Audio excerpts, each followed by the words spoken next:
გამარჯობა მეგობრებო, მინდა გითხრათ, რომ მალე ვითამაშებ სპექტაკლში მთავარ როლს ეკიმ ფონსანძის ფიზიკოსებში. ახლა მიმდინარეობს რეპეტიციები. რაც შეეხება ჩემ როლს, ეს ქალი არის ქალი, რომელსაც მთელი ძალაუფლება ხელში უჭირავს, მთელი სამყარო მის ხელშია. თუ რატომ ამას სპექტაკლის ბოლოს გაიგებთ. რეპეტიციები მიმდინარეობს ეხლა, აპრილის ბოლოსკენ გვექნება პრემიერა, უკვე მალე და დავაანონსებ მაგასაც.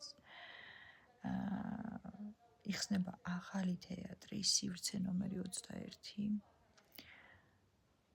ეს არის ჩემთვის ახალი გამოწვევა.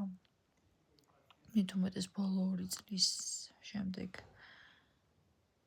როცა ვიყავი ჩემ პროფესიას მოშორებული, იმიტომ რომ ვიყავი დეკრეტში და თითქოს ახალ ნაბიჯებს თქვა ჩემ პროფესიაში. აქედან გამომდინარე ძალიან მნიშვნელოვანია ჩემთვის ეს სპექტაკლი და ეს როლი.